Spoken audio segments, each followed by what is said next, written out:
Hello, welcome back to the Little Craft House. If you caught my tutorial last week, we made a bunch of texture stamps using our scrap polymer clay. So I have had this idea for a while about doing a series of earrings using some patterned paper, and I wanted to do it using stamped patterns. Now, I didn't have the stamps to do the patterns that I wanted, so that is why I created these polymer stamps. So today we're going to use the polymer stamps to create that pattern that I wanted to do. So come along with me and let's get creative and see what we can come up with. Okay, so here are all the stamps that we did last week. So as I mentioned just before, they are texture stamps if we're using them with polymer clay, but today we're going to use them with paper. So unlike my normal tutorials, today's is not a polymer clay tutorial. We're going to be using papers instead, but these stamps are made out of the clay. So this little pattern here is something that I came up with a little while ago. This was the idea. So it's got the rainbows, the circles, the stars, and that's the color palette that I'm thinking of working with as well. So that's why I came up with these shapes, because they correspond with this sort of pattern. Couple of little different elements there, but that was my original idea. So along with the stamps, we're also going to be using this cotton watercolor paper. This one here is 300 GSM, and this is the thickest that I was able to get my hands on at the moment. I've done a few samples before with some thinner paper and it has curled. So I was hoping that this 300 GSM is going to be thick enough and not curl up when we apply resin to it later. So the sheets were A4 size. I have cut it down to a half size sheet because we are pretty much just trialing and seeing how it's going to go. Now we're also going to be using a sponge here. This one's already got a little bit of paint on it, and my basket full of paint. So I'm going to just try and pull out all those colours that were in my little it's not really a mood board, but yeah, my little sampler that I'd already drawn up. So yeah, I'm wanting to go with the pinks and oranges, maybe a bit of yellow, some red there.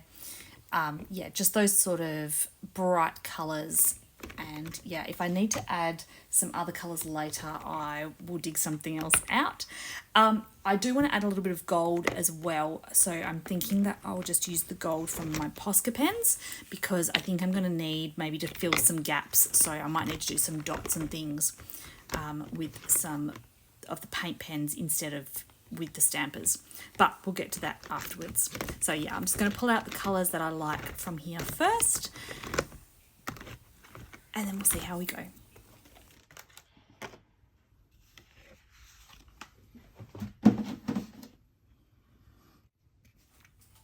So I've made sure that I have enough colours for each of my stamps here, because I've got quite a few stamps, so I need to make sure that I've got enough colours for each one.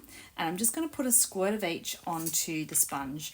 I'm not 100% sure how much I'm going to need, and it might absorb into the sponge a little bit, but I just thought that that might be the easiest way to apply it onto each of those images. I suppose it's an image, the shape on the stamper.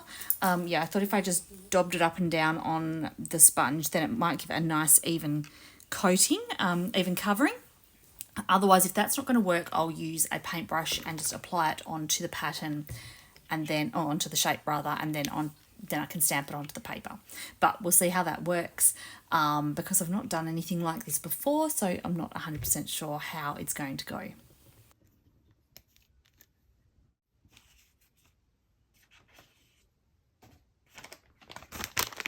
So something else that I'm going to have handy here is my alcohol wipes.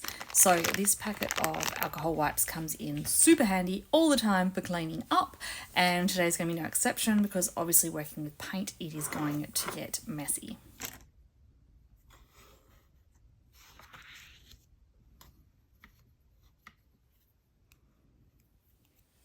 Okay, so I'm going to use my little ball tip tool here to kind of smoosh the paint into the sponge so that I'm able to then hopefully get an even coverage onto the stamper. When I made the stampers the other week, that was one of my concerns, was that they weren't going to be flat enough to create an even imprint. So I'm really hoping that they are flat enough and that this will work. So I'm just going to try and get even coverage onto that pattern, onto the shape rather. It's kind of working. There we go, that's not too bad. All right, I'm just going to stamp it onto the paper. I'm going to try and press evenly around just to make sure, oh, perfect. Make sure that it goes on nicely. And I think I'm just going to reapply the paint each time. I'm not sure that there's enough paint left on to double stamp. So we'll go again. And I just want to make these patterns completely random all over the page. Oh, didn't quite get that top bit there. I don't think I'll be able to line the shape back up again to fix it. I might just go over it afterwards with a paintbrush just to fix any bits that haven't quite stamped on properly. But yeah, sorry, I was saying I just want to have random patterns, so not really any sort of, oh no, and he chopped his arm off. Not really any sort of symmetrical pattern, just gonna whack down these shapes wherever. I was trying to fix it a little bit with that tool. I might need to grab the paintbrush out afterwards. Let's try and fix it a little bit.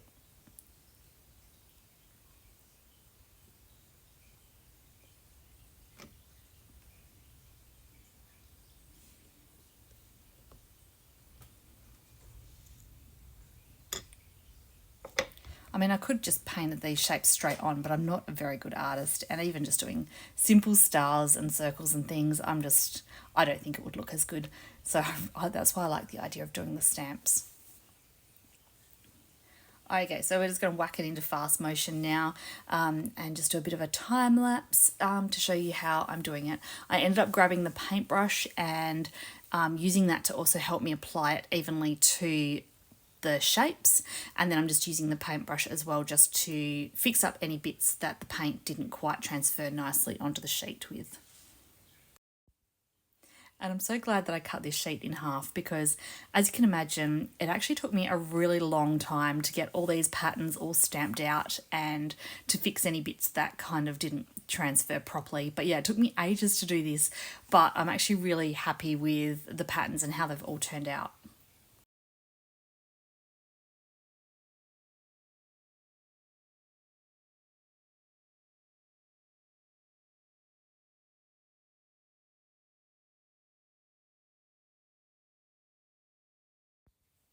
So once I fixed up all the patterns so they were all nice and full, I've grabbed my Posca pen here and I'm just doing some little dots and circles and things just to fill up any of those white gaps. I could have used the stampers again and filled it more, but I thought having some small details would actually be really good as well. So yeah, I'm just using the pen to fill in some of those gaps. And I'm actually super happy with how it turned out. I really love these patterns. I think it looks amazing. Right, so while I let the paint dry, I'm jumping over onto my computer and firing up my Cricut software. I decided that I was going to use the Cricut to cut my shapes out just because, you know me and my freehand cutting, it's not always nice and even and straight. So I thought the Cricut would be the best option. So as usual, it's taking ages to do all the updates. Come on. All right, finally opening properly. And I'm just going to go into the design canvas and I'm just going to put some simple shapes in. So nothing too fancy, just want to have some circles and arches and things like that. I think that these patterns are complex enough, like there's enough going on in the with the patterns. I don't need to go too complicated with the shapes that I'm then going to cut. I also don't want to go too small either because I want to make sure that I'm able to get in all of those elements. Now, as I'm designing them here, I started putting in the additional circles to have as the little holes for the like tag top holes so that I can hang the earrings. I deleted these back out afterwards because I'm going to be putting resin on them, and I'm also going to be backing them as well. So I thought that putting those holes in now would actually just get in the way. Once I've put all the components together, and I'm happy with them, then I will use my electric drill and drill the holes afterwards. So if you've followed me for a while, you know that I am a newbie when it comes to using the Cricut. I'm trying to make sure that I get a good amount of use out of it. So that's why I kind of thought I would do these earrings as well, because this is just another way that I can use the Cricut. I was also going to do the backings using the Cricut as well, but I ended up changing my mind with that. So if you're wanting to do this style of earring yourself and you don't have a cutting machine, it's actually not an issue because you definitely can just freehand cut.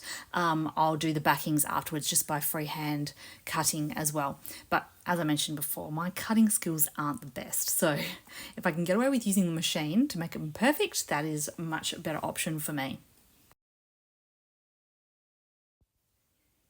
Okay, so these are the shapes that I ended up doing.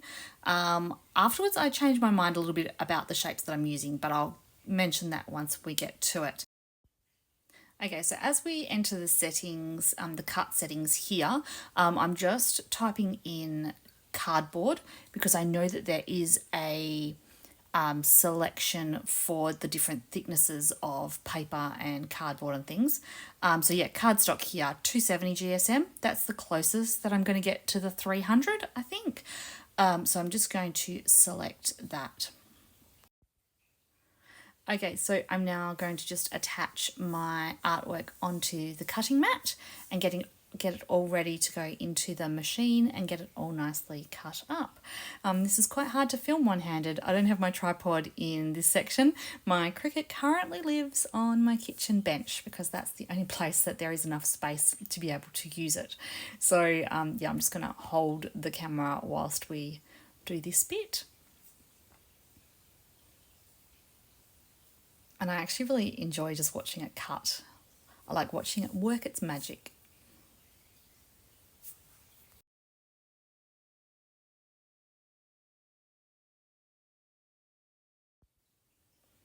So we're going to watch it in silence because I've had to take the sound off because the television was on and it was quite loud. So yeah, we just watch it in silence, work its magic, do its cutting, and it's really quick. That's what I like about it. I don't have to wait too long for it to do the cutting.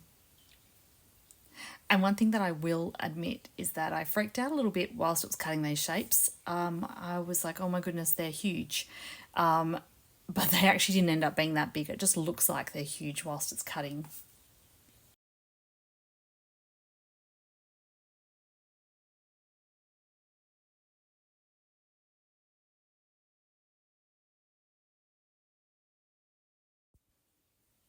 Okay, so it's all been cut out. You can't really see the lines there, but I'm hoping that each one of these designs has enough of each of those patterns on to be able to, yeah, really see the pattern nicely. So I've got to do the peel, and again, one-handed is really tricky, but we can do it. One of the pieces has got a little bit stuck in there, but I'll pop him out afterwards. Right, so there we go. That's each of the shapes. I've just got to lift them up off of that mat and we can get on with our next stage.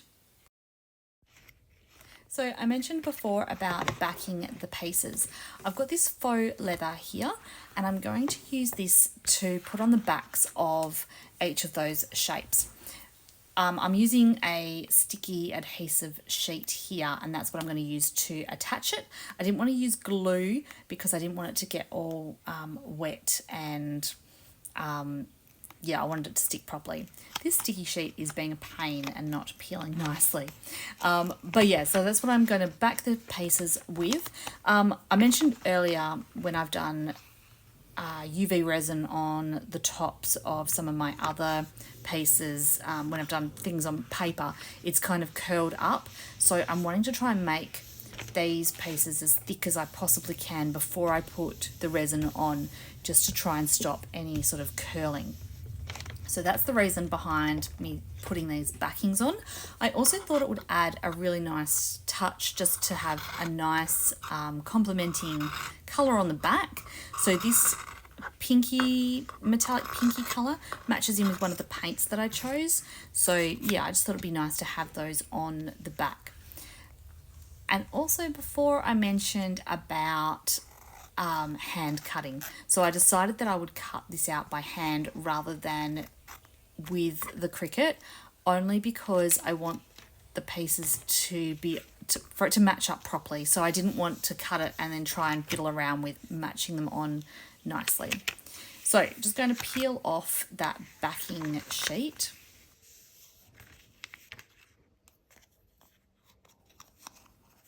And then I'm just going to place each one of these components onto that. I'm just going to give it a nice little press down to make sure that it sticks on nicely.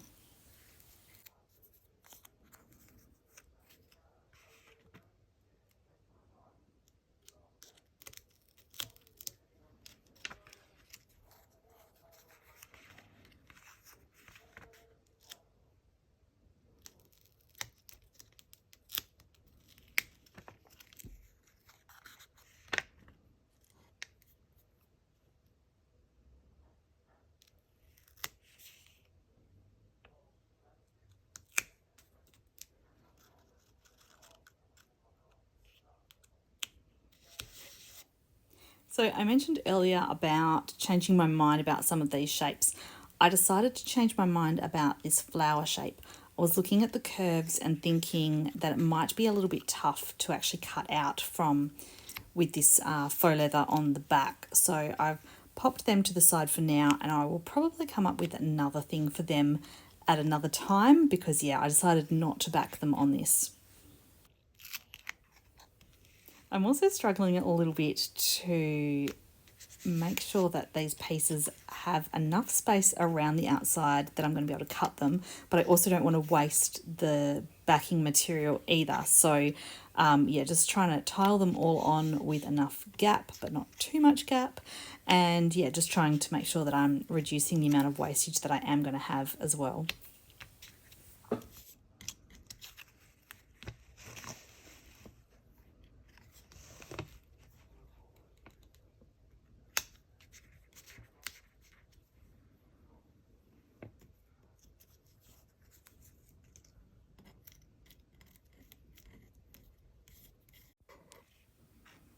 Right, so I have pulled out my sharp little scissors.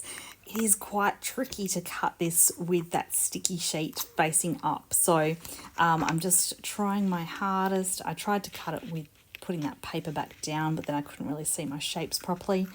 But yeah, I'm just gonna use this just to give a rough cut around, just to get off that extra stuff.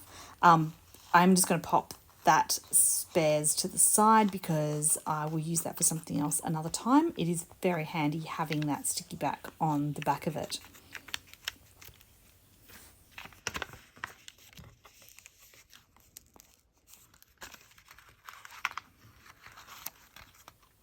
So I'm going to start cutting out each of these shapes. Now I'm going to cut as close as I can to the edge, but I can always go back and neaten it up a little bit afterwards.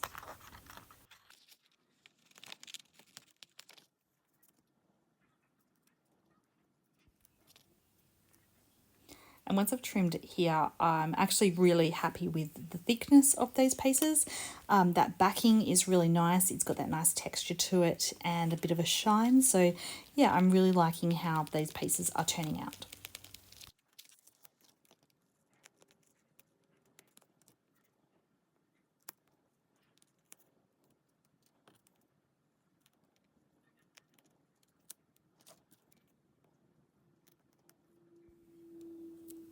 And so this little shape here, I ended up changing my mind about this one as well. I'm just trying to, because I didn't think about that internal hole, I've poked a little hole in using my knife, and then I'm just cutting it out using the scissors, but I thought it looked a little bit messy. I wasn't so happy with it, so I decided to not continue with this shape. But yeah, I do like that shape, but I will probably use it for something different in the future. Okay, so these are the ones I've decided to go with for now. They're looking great. Yep, loving that shiny backing on them, and they are nice and thick, so really fingers crossed, hoping that we are not going to have any curling happen when we apply some UV resin to the top. Yeah, as you can see there, it's just a little bit too messy for my liking. I might just leave them as is and just wear them like that myself.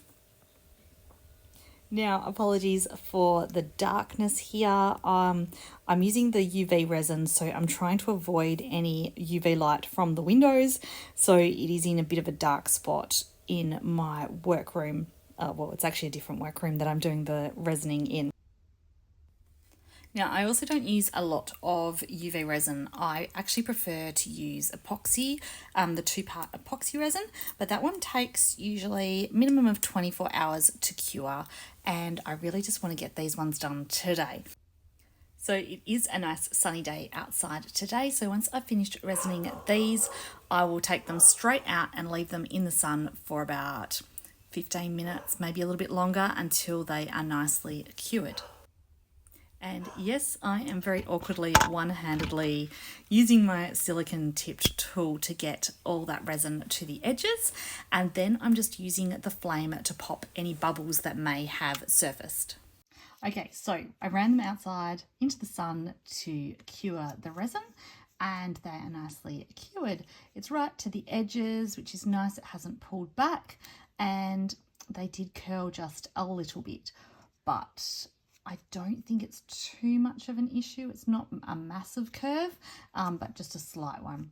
But yeah, they're looking really good. So what I'm going to do now is grab my drill, and I'm going to drill the holes in them, and then we can assemble them. I've grabbed some acrylic pieces here.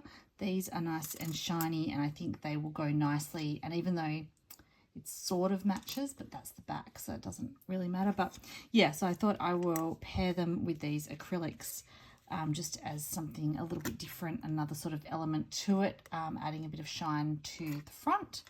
With that one, and then maybe like those glittery ones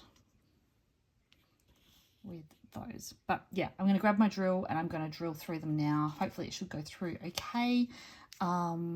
Yeah, that one's pretty flat. Some of them, the other shape curled a bit, but that one's pretty good. Yeah, gonna drill them. Okay, so I quite often get asked about my drill. This is my drill. It's just a handheld. It's corded. It's a Dremel, and I've got just the smallest little drill bit in it. So the drill bit, I'm not sure exactly of the size, but it's between 1.5 to 2 millimeter sizing. That's the size of the hole that it gives me, which is just perfect for my jump rings. So I'm just going over the top here. It is hard to see because I have to be directly over the top, but directly over the top and going right through them, making sure that it's going to pierce that backing as well. I might actually turn them over in a second and go back through the other way just to make sure that that faux leather has, that it's pierced all the way through that. And I definitely think that this is an easier way of doing the holes as opposed to doing them with the cutting machine, because yeah, this way they are lined up, it's all nicely done, and I don't have to worry about that resin seeping through those holes when I resined it. Right, so all done. It is now time to assemble them. So I've got some jump rings here. These ones are an 8 millimeter in size, and I'm going to use both my pliers to open them. So the trick with doing jump rings is to twist them sideways like that. That way when you close them up, you twist it right back again and they will line up nicely. If you pull them open, it kind of distorts them a little bit and they don't always close up as nicely as they should. And it's also important to use 2 pairs of pliers. We don't want to put the pressure against our pieces because we might break or damage them. Right, easy, there we go. So pretty. And I will go through afterwards and glue the earring backs onto these. Those two big lavendery coloured ones, they've got the backs already glued on them, but these ones don't, so I'll just go through afterwards. I'll probably just use my E6000 glue. That's my favourite glue for gluing acrylics. Yeah, so I'll pop that on them and glue them all up.